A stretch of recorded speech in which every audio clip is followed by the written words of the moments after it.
दोस्तों, राजनीति की बिसात पर कब कौन सा मोहरा राजा बन जाए और कब कौन सा वजीर अपनी सेना को ही मात दे दे, यह कोई नहीं बता सकता।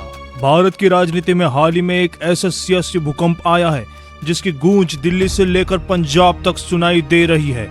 आम आदमी पार्टी का वो गोल्डन बॉय, वो युवा चेहरा जिसे कभी पार्टी का भविष्य कहा जाता था, आज उसी चेहरे ने अपनी ही पार्टी की जड़ों पर सबसे बड़ा वार किया है।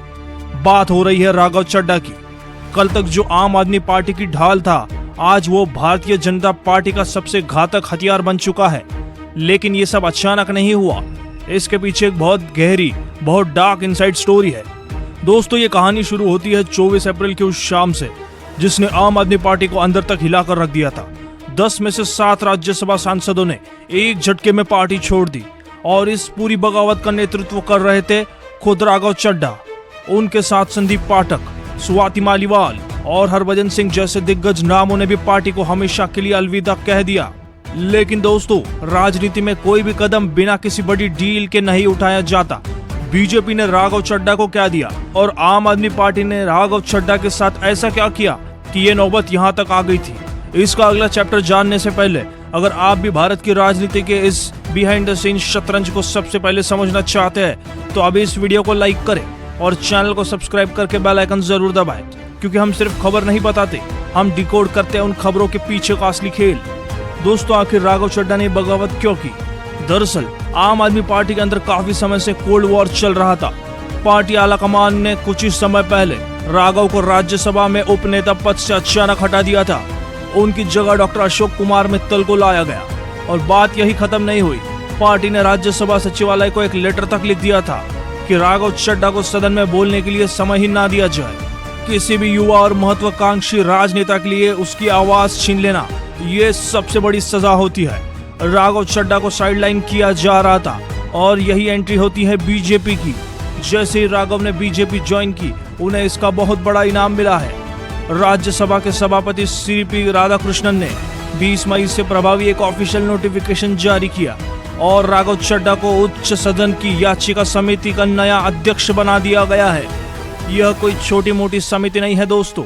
इस 10 सदस्यीय समिति के पास पूरे देश से आने वाली जनहित की याचिकाएं आती है, यानी देश के बड़े मुद्दे अब राघव चड्ढा की टेबल से होकर ही गुजरेंगे। अब आपके मन में सवाल आ रहा होगा कि बीजेपी के पास तो पहले से इतने दिग्गज नेता है, तो फिर राघव चड्ढा को आते ही इतनी बड़ी पावर क्यों दे दी गई? इसके पीछे बीजेपी का वो लॉन्ग टर्म विजन है जो विपक्ष को समझ नहीं आ रहा। याद कीजिए, राघव चड्ढा पारंपरिक राजनेताओं की तरह सिर्फ रटे रटाए भाषण नहीं देते। उन्होंने हमेशा वो मुद्दे उठाए हैं जो सीधा एक आम आदमी या युवा से जुड़े होते हैं। एयरपोर्ट पर मिलने वाली महंगे समोसे का मुद्दा, टेलीकॉम कंपनियों का डेली डेटा लिमिट की चोरी, या फिर 10 मिनट डिलीवरी मॉडल में पसीने वाले ब्लिंकिट और जोमेटो के गिग वर्कर्स का शोषण। राघव ने इन मुद्दे को संसद में उठाया है, यहाँ तक कि एक दिन खुद ब्लिंकिट के डिलीवरी पार्टनर बनकर उनका दर्द को समझा। और दूसरी बात यह है कि राघव चड्ढा की तरह ही दूसरे कुछ नेता जो दूसरे विपक्षी पार्टियों में हैं, उनकी आवाज दबाई जा रही होगी, पर उनके पास वो काबिलियत होगी कि वो कुछ कर सकते हैं, तो शायद उन्हें भी इससे इंस्पिरेशन मिलेगा कि बीजेपी में टैलेंट की कदर होती है। बीजेपी बहुत अच्छी तरह से अर्बन यूथ और कॉर्पोरेट गिग इकोनॉमी से जुड़े करोड़ों लोगों को कनेक्ट करने के लिए राघव चड्ढा को एक परफेक्ट ब्रांड एम्बेसडर बना रही है। और सबसे बड़ी बात, पंजाब, आम आदमी पार्टी के सबसे मजबूत किले पंजाब में सेंध लगाने के लिए बीजेपी को एक युवा और पढ़ा लिखा चेहरा चाहिए। दोस्तों, यह सिर्फ एक नेता का पार्टी बदलना नहीं है, यह आम आदमी पार्टी के लिए एक एग्जिस्टेंशियल क्राइसिस बन चुका है। स्वाति मालीवाल, संदीप पाठक, ये वो लोग थे जिन्होंने आम आदमी पार्टी की नींव रखी थी। आज वही लोग बीजेपी के पाले में खड़े हो गए हैं। राघव चड्ढा का याचिका समिति का अध्यक्ष बनना सिर्फ एक शुरुआत है। आने वाले दिनों में जब वो इस समिति के जरिए युद्ध और जनहित के बड़े फैसले लेंगे तो उसका सीधा फायदा बीजेपी को होगा।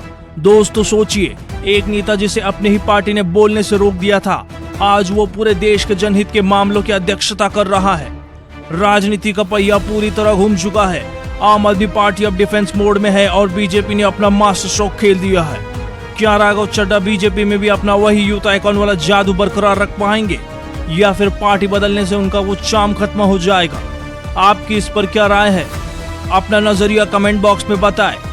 अगर आपको यह डीप डाइव एनालिसिस और प्रेजेंटेशन पसंद आया हो तो इस वीडियो को एक लाइक जरूर करें और अपने सारे ग्रुप्स में शेयर कर दें। अगर सब्सक्राइब करना भूल गए तो अभी सब्सक्राइब कर लें। मिलता है आपसे अगले अपडेट में। आप देख रहे थे मुंबई टुडे लाइव। जय हिंद, जय भारत।